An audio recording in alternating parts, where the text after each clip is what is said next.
Salam alaihim.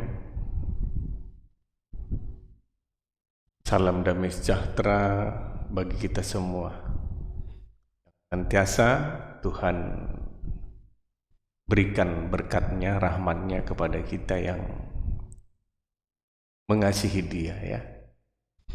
Jadi pada kesempatan kali ini saya mau menanggapi apa yang sudah belakangan ini viral, ya, tentang apa yang dialami oleh Muhammad KC dengan channel PC88, ya. Jadi saya melihat ini, ya, memang kalau di negara Indonesia ini, ya, sepertinya undang-undang itu, penistaan agama itu seolah-olah agama itu memang hanya agama Islam gitu. Jadi siapa yang menista hanya itu yang dijerat oleh hukum, ya. Tapi kalau agama yang lain itu sepertinya apakah itu bukan agama itu jadi sangat pertanyaan besar, ya, bagi kita semua. Sementara dari apa yang memang sudah disahkan oleh negara ini, undang-undang ini, Indonesia ini memiliki 5 agama. Ya, Indonesia ini memiliki 5 agama. Jadi, tetapi kalau kita lihat daripada hukum yang berjalan, ya, kita lihat semua seolah-olah yang 4 lain agama itu bukan agama gitu. Tapi kita tidak tahu apa yang terjadi nanti, ya. Tetapi apapun yang kita alami sebagai orang yang percaya, kita tahu bahwa segala sesuatunya mendatangkan kebaikan bagi kita. Amin, saudara. Jadi saya mau menanggapi sedikit apa yang memang sudah, ya, kita dengar, ya, supaya orang yang ragu-ragu bisa datang kepada kebenaran. Orang yang sudah ada di dalam kebenaran tidak bimbang hatinya, ya. Karena apa? Dari buahnya lah kita tahu pokoknya. Itu, saudara. Jadi kita dengar cuplikan daripada saudara kita, ya, Muhammad KC.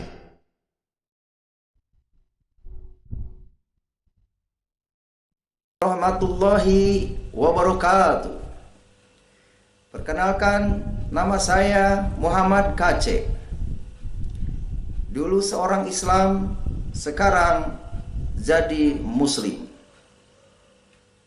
Apa bedanya Islam dengan Muslim?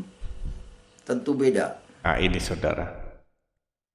Jadi apa yang dikatakan oleh saudara kita ini benar gitu. Dulu saya Islam, ya. Islam itu adalah agama. Tetapi Muslim itu adalah orang yang berserah diri kepada Tuhan, ya. Jadi saya buka pikiran saudara. Sesuatu yang tidak kita lihat, bisa nggak kita menyerahkan diri kepadanya? Ya, bisa nggak kita menyerahkan diri kepada yang tidak kita lihat? Bisa nggak kita menyerahkan diri kepada yang tidak kita kenal? Jadi kita boleh tanya kepada setiap Muslim, apakah dia sudah melihat Tuhan? Sedangkan semua banyak yang kita lihat, ya, kesaksian-kesaksian orang itu bahwa mereka tidak melihat Tuhan. Ya, tetapi hal yang gaib itu hanya sedikit pengetahuan diberikan kepada mereka. Pengetahuan, bukan mengalami. Jadi kalau kita lihat perjalanan, karena apa? Saya sudah 20 tahun saya beragama itu, tapi saya tidak mau, ya. Karena apa? Semua itu adalah mendatangkan kebaikan bagi kita. Karena ada di situ hidayah. Tetapi kalau orang yang belum menerima hidayah itu wajar, memang Alkitab sudah mengatakan akan tiba saatnya bahwa orang membunuh engkau akan menganggap berbakti kepada Tuhan. Ya, karena karya Tuhan ini, perbuatan Tuhan ini tidak bisa dijangkau oleh manusia. Itu. Jadi apa yang dikatakan Muhammad KC, saya salut saudara. Saya salut kepada saudara kita ini ya. Dia tidak ya, kalau kita kutip daripada cuplikan-cuplikan video-video dia itu, bahwa dia tetap berstatus sebagai muslim, sebagai beragama Islam. Ya, ini benar tindakannya. Walaupun dia sudah dibaptis, tapi dia tetap beragama Islam. Karena memang Tuhan Yesus tidak pernah memberikan agama, tidak pernah mengatakan agama gitu. Selama dia hidup, Tuhan Yesus tidak pernah mengajarkan agama. Tetapi dia mengatakan kepada semua orang bahwa kerajaan Allah sudah dekat. Keselamatan itu yang dibawanya lewat pengorbanannya. Itu saudara, dia tidak pernah mengajarkan agama. Jadi Alkitab mengatakan bahwa setiap orang yang percaya dan dibaptis, ya, kalau kita lihat daripada cuplikan-cuplikan semua yang murtadin, bahwa ya memang betul mereka itu tidak suka menjelekkan agama-agamanya yang terdahulu gitu, ya. Tetapi seperti Abraham itu, ya, dia mengatakan selalu bahwa Al-Quran itu senantiasa merujuk kepada kitab sebelumnya, yaitu Taurat, Zabur, dan Injil. Ya, itu saudara. Tidak ada dalam Al-Quran itu pelarangan untuk membaca itu. Jadi sangatlah kita heran kalau ada ulama-ulama yang melarang gitu, sementara Al-Quran sendiri sebagai pedoman tidak melarang itu, ya. Jadi tindakan daripada Muhammad KC ini benar ya, tetapi ketika dia membuat suatu keputusan, ya, pemahaman hidayah yang baru dia terima, dia tidak bisa lagi berceramah di masjid, ya. Karena apa?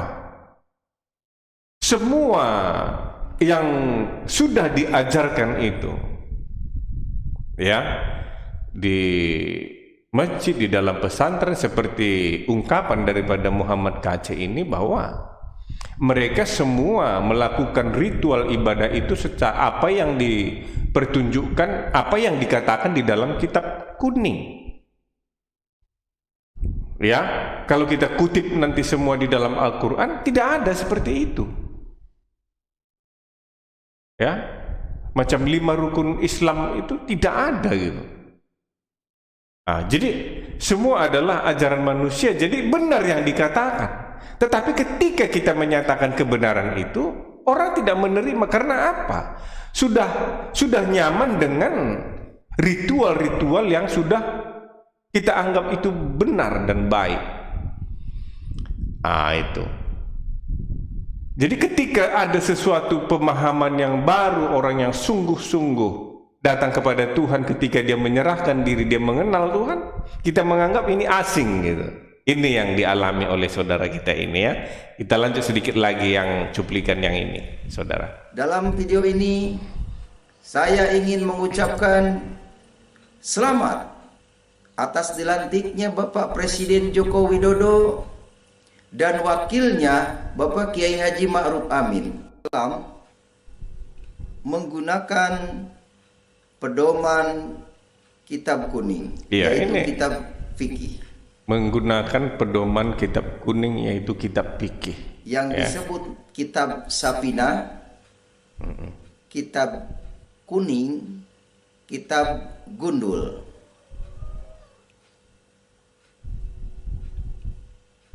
Tapi mereka menganggap kitab tersebut kitab Quran. Inilah suatu pemahaman yang keliru. Ya, ini saudara, ya. Jadi mereka menganggap itu sudah memang sesuai dengan Al-Quran ya. Jadi memang sesuatu yang tersembunyi, sesuatu yang gelap itu sering meliputi kita, ya, sehingga kita tidak dapat menerima cahaya terang itu yang yang menerangi seluruh kegelapan kehidupan kita ini, ya. Jadi sebenarnya kalau saya pribadi, saya kasihan ya dengan orang-orang yang memang tidak bisa keluar dia daripada ikatan itu. Makanya di dalam kekristenan itu yang terikat itu dilepaskan, ya. Karena kita sudah terikat dengan dogma dan doktrin, ya. Dengan doktrin itu memang sangat membuat seseorang itu terlalu fanatik sehingga tidak dapat lagi melihat cahaya kebenaran, ya. Makanya ketika orang melihat cahaya kebenaran itu adalah hidayah. Makanya saya juga sependapat dengan Muhammad KC ini, cuman karena sudah terlanjur saya untuk merubah status tadi, ya nggak bisa gitu ya, sehingga saya juga ya tidak memiliki hak untuk mencari-cari kelemahan ataupun mencari kesalahan daripada apa yang saya percaya dahulu, ya, karena banyak kita lihat, ya. Tetapi saya hanya bisa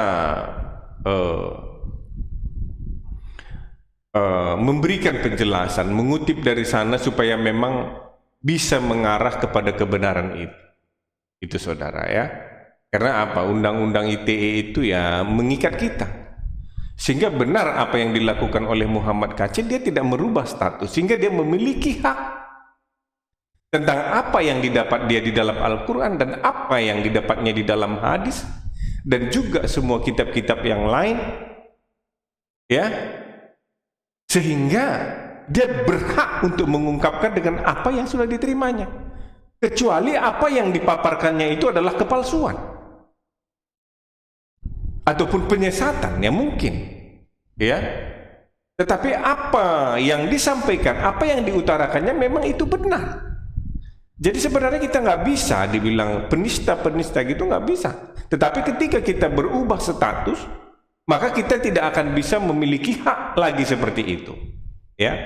Makanya keterbatasan itu yang senantiasa mengikat kita, ya. Jadi puji dan syukur kita ucapkan kepada Tuhan, karena Tuhan yang memberikan hikmat kepada kita bagaimana kita supaya memberitakan berita keselamatan itu kepada semua orang, ya.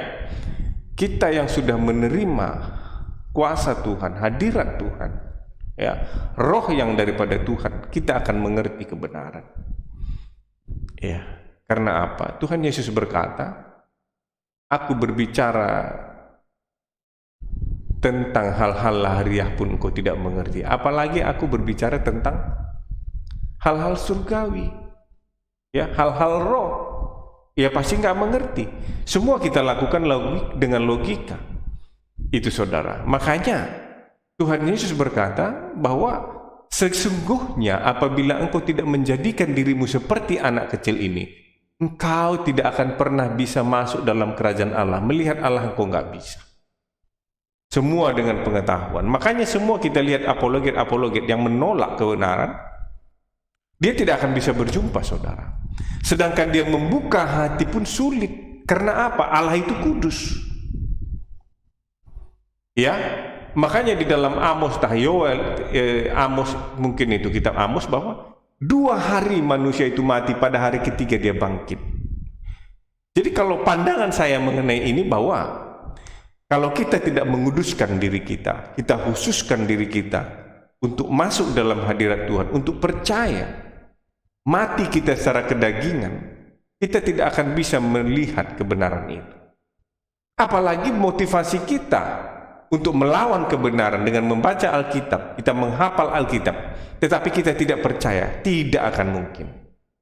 Itu saudara. Jadi tergantung motivasi kita bagaimana kita dapat. Makanya kita orang-orang yang memang sudah dipanggil, sudah dipilih oleh Tuhan, orang-orang yang mengandalkan kekuatannya, berusaha untuk mencari kelemahan daripada firman Tuhan, mencari kesalahan daripada firman Tuhan, menyesatkan orang-orang yang tidak sungguh-sungguh ada di dalam Tuhan, sehingga mereka hanya mendengar iya-iya saja tanpa menyelidiki. Itu akan menjadi sasaran daripada keturunan ular itu.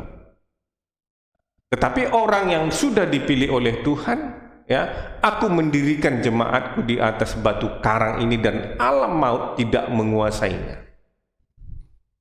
Ya, segala perbuatan-perbuatan daripada kegelapan itu tidak bisa masuk dalam diri kita. Karena apa? Di dalam diri kita sudah ada terang, sudah ada Roh Kudus yang Tuhan berikan kepada kita, sehingga kita tidak bisa lagi disesatkan oleh apapun, pengajaran apapun. Kita tidak bisa lagi terombang-ambing lagi dengan pengajaran apapun. Walaupun kita melihat mungkin itu seolah-olah yang berbicara itu adalah orang yang pintar, bisa menghafal, tetapi kita tahu bahwa firman Tuhan itu berkata, sesungguhnya kalau kau tidak menjadikan dirimu seperti anak kecil, engkau tidak bisa melihat Allah, tidak bisa masuk dalam kerajaan Allah. Ya, tetapi kita yang sudah mengalami Tuhan, kita sudah mengalami lawatan daripada Roh Kudus, siapapun tidak bisa mengambil itu daripada kita. Karena apa? Kita mengalami. Gimana? Orang hanya masih berbicara. Orang berjuang untuk membenarkan apa yang memang dia yakini. Ya, sementara kita mengalami, nggak ada yang bisa mengambil. Kita senantiasa merindukan hadirat Tuhan bekerja dalam hidup kita, karena di situ sumber sukacita kita. Ya, nah, itu saudara. Jadi apa yang dialami oleh Muhammad KC ini, ya kalau kita lihat daripada pembicaraan mereka ini, coba kita lihat saudara sebentar. Punya buku namanya Kasifatun Safinatun Najah. Itu namanya. Ya. Itu kan dia berupa matan aja. Tahu matan tidak? Tahu. Apa itu matan? Terjemahan kan? Wah, salah lagi. Ya udah salah, nggak semuanya salah, nggak apa-apa, silakan. Iya. Tapi salah menurut Anda kan, bukan salah untuk menurut Tuhan. Nah ini saudara. Nah, jadi sebenarnya kan kalau kita lanjut ini, arti matan itu terjemahan kata Muhammad KC, ya. Nah, jadi kalau kita lihat apa yang dikatakan oleh Alwan ini. Saya gini, Pak Muhammad KC, saya minta maaf sama Pak Muhammad KC. Nggak apa-apa. KC itu sedikit banyak melecehkan buku fikih karya orang NU, Nahdlatul Ulama, yang selama ini itu pro dengan minoritas Muslim, minoritas Kristen. Kitab ini, ya, kitab fikih ini adalah kitab yang diajarkan di pesantren-pesantren NU. Ya, Benar. Kasifatun Najah atau Safinatun Najah, syarat itu. Jadi gini ceritanya, ini Pak Tamparagi, saya lihat Anda terikut narasi dari Pak Muhammad KC yang sama sekali awam dan tidak tahu. Jadi saya terangkan ya, biar Pak Tamparagi paham juga ya. Fikih itu adalah ilmu tentang hukum Islam yang digali dari Al-Quran dan Sunnah. Kemudian para ulama termasuk yang di dalamnya ini adalah penulis dari Syarah Safinatun Najah, Syekh Nawawi atau Imam Nawawi Al-Bantani, orang Banten, orang Tangerang, Banten. Beliau menulis kitab ini sebagai bentuk penjabaran dari karya ulama, ya, ulama Syekh Salim. Yang kedua, ya itu yang pertama. Jadi dipahami ini fikih, buku karangan karya tentang hukum fikih. Lihat ya, hukum fikih. Sekarang Pak Muhammad KC saya tanya lagi. Nah ini karangan tentang hukum fikih. Nah itu kan sebenarnya terjemahan, ya. Artinya menerjemahkan ini sebenarnya lebih kuat lagi gitu daripada karangan ini. Kalau saya menilai ini lebih lemah statusnya karangan daripada terjemahan. Terjemahan artinya penafsiran dia, ya, tentang apa yang didapat dia daripada sumber kebenaran yang beragama Muslimnya itu Al-Quran, ya, itu saudara. Nah, itu terjemahannya dia lebih melekat daripada karangan. Karangan itu berarti imajinasi dia ataupun hayalan dia, pendapat dia, ya, bisa aja lari gitu. Nah itu saudara. Jadi kadang-kadang ya memang masalah iman, ya, masalah kepercayaan ini, ya, apalagi kita berbicara masalah yang tidak kita lihat, apapun bisa diputar balik saudara. Ya, maka Tuhan Yesus itu berkata bukan itu. Engkau akan menjadi saksi, engkau akan menerima kuasa apabila Roh Kudus turun atas, dan engkau yang menjadi saksiku. Ya, jadi Roh Kudus itu kita rasakan, dan kita rasakan ada di dalam diri kita bekerja. Ya, yang senantiasa ketika kita bahkan pikiran kita mau melakukan yang salah, dia berbicara kepada kita bahwa itu salah. Ya, karena di dalam Yohanes 16 itu dikatakan dia membawa engkau pada seluruh kebenaran. Dia menyadarkan engkau tentang penghakiman. Dia akan menceritakan tentang apa yang aku katakan. Apa yang dikatakan Yesus itu firman. Artinya dia menceritakan maksud daripada firman itu. Makanya di dalam Wahyu, di dalam Yohanes itu bahwa Petrus itu bahwa segala yang dituliskan ini adalah pengilhaman Roh. Pengilhaman Tuhan, tidak berdasarkan pemikiran manusia, tidak ada campur tangan manusia. Maka Rasul Paulus juga berkata bahwa apa yang kutuliskan ini aku tidak dapat dari manusia, tetapi pengilhaman Roh. Dia sudah rasakan Roh itu bekerja. Makanya apa yang dikatakan Ustadz Nandar itu, dia nggak mengerti Roh, tetapi sok-sok berbicara masalah Roh. Bagaimana dia berbicara masalah Roh kalau tidak dia mengalami turun Roh Kudus? Roh Kudus itu turun kepada orang yang percaya kepada Yesus. Ya, jadi gimana kita bicara Roh? Ya tetap dengan logika kita, tetap dengan kepintaran kita, sehingga kita akan memutarbalikkan kebenaran. Ya, semua kita salahkan. Makanya apa katanya di dalam Korintus itu bahwa mereka bertentangan dengan semua orang. Ya, dia akan menganggap dirinya sendiri yang pintar. Dia akan mencintai diri sendiri. Nah itu. Jadi kita lanjut ini saudara. Ini asik. Pak Muhammad KC bilang, ya. Ya. Pak Alwan, sorry Pak Alwan. Sebentar Pak Alwan, sorry. Saya bukannya nggak mau kasih Bapak waktu. Pendapat Anda seperti apa? Sedikit dulu saya ke Tamparagi. Anda kan kita punya tanggung jawab sosial ya, tanggung jawab moral di publik. Ketika ada klarifikasi, saya takutnya Pak KC kan ngajak kita dialog daripada dilakukan. Lebih bagus itu klarifikasi gitu. Iya Pak Alwan, maksud saya gini Pak. Maksudnya gini, Bapak jangan ngetes Pak Muhammad KC ini artinya apa, itu artinya apa. Bapak punya pendapat apa, silakan langsung dibicarakan gitu Pak. Ngerti, paham ya? Nah, jadi jangan dibahas ke yang lain-lain. Juga jangan bahas saya, soalnya ini ngantri banyak sekali, kita waktu terbatas. Silakan langsung Pak. Oke. Sarah pendapat apa? Pendapat Anda tuh Sarah itu apa coba?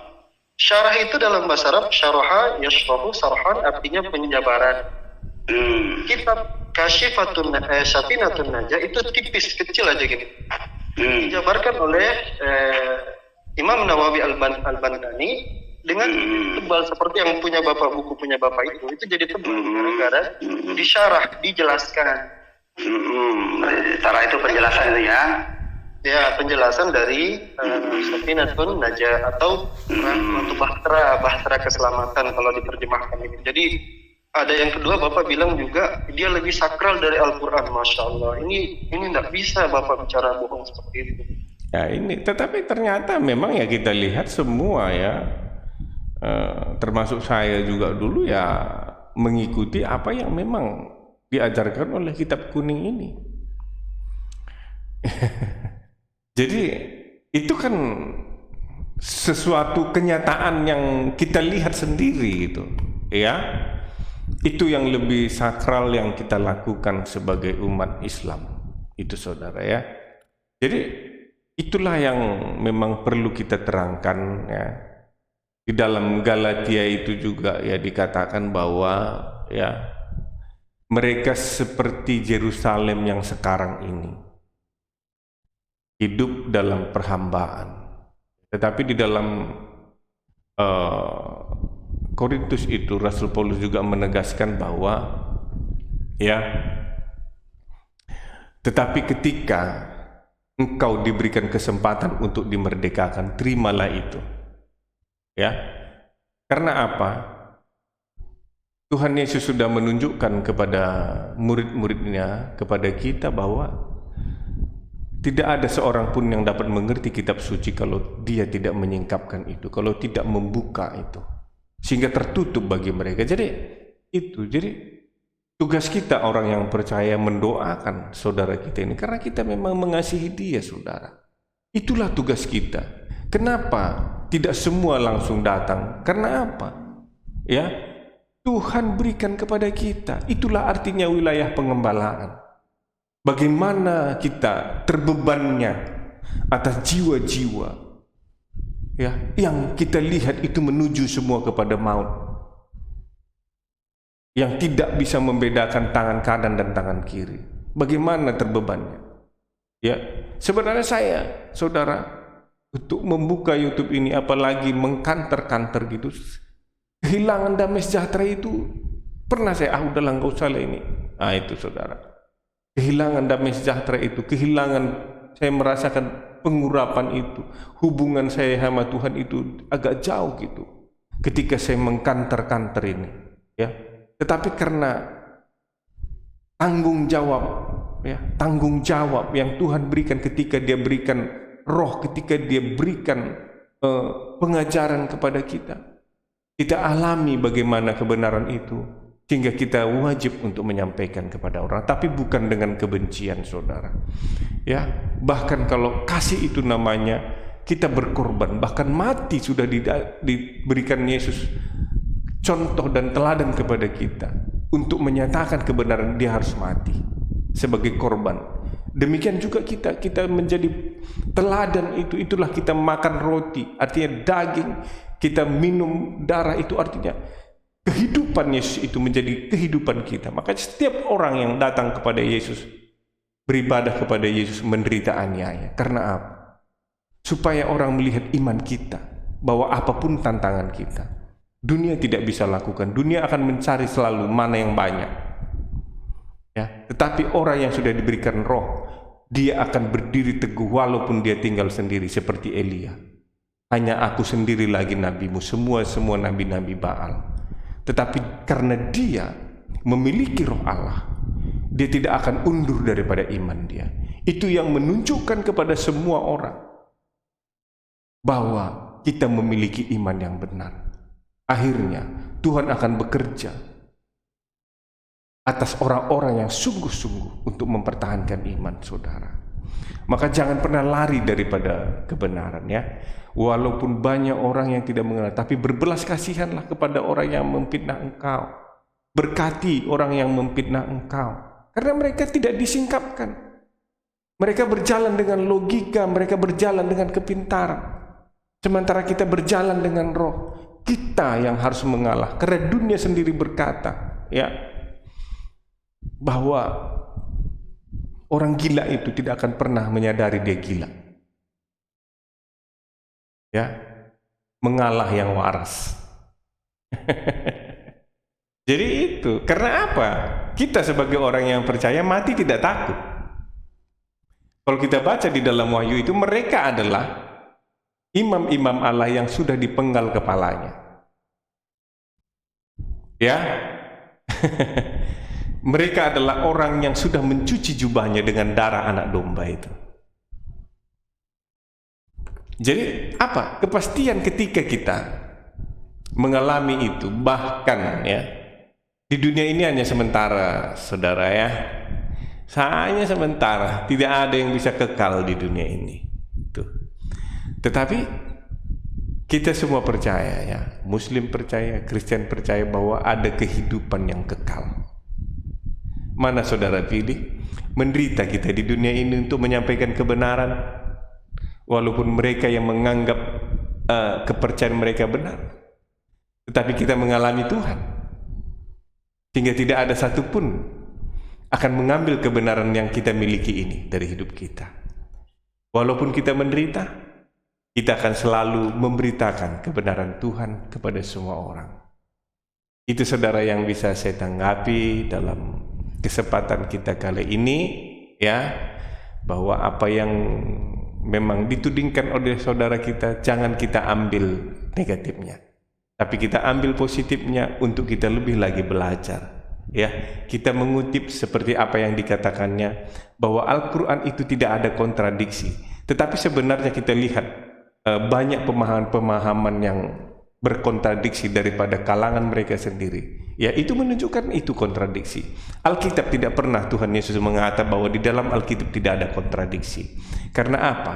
Alkitab itu penuh dengan kontradiksi, apalagi orang yang tidak dipenuhi oleh Roh, maka semua itu akan kontradiksi. Tetapi ketika ada Roh bekerja, karena Alkitab itu adalah memahaminya harus di dalam roh dan kebenaran. Menyembah Allah itu karena Allah itu adalah roh, harus di dalam roh dan kebenaran. Maka ketika kita sudah dipenuhkan oleh roh Allah, tidak ada lagi kontradiksi di dalamnya. Kita akan mencari kebenaran. Ternyata ketika kita selidiki kebenaran, seperti apa yang ditudingkan oleh saudara kita di dalam Kisah Para Rasul 9 ayat 7 dan Kisah Para Rasul 22 ayat 9 itu, bahwa mereka memang mendengarnya, di dalam 22 mereka tidak mendengarnya. Ya. Tetapi ketika kita bawa kepada konteks aslinya, arti mendengar itu tidak memahami, tidak mengerti.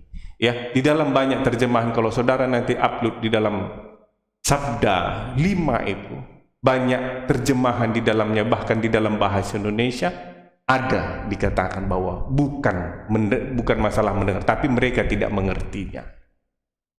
Ya, tetapi itulah kelemahan-kelemahan daripada bahasa saudara.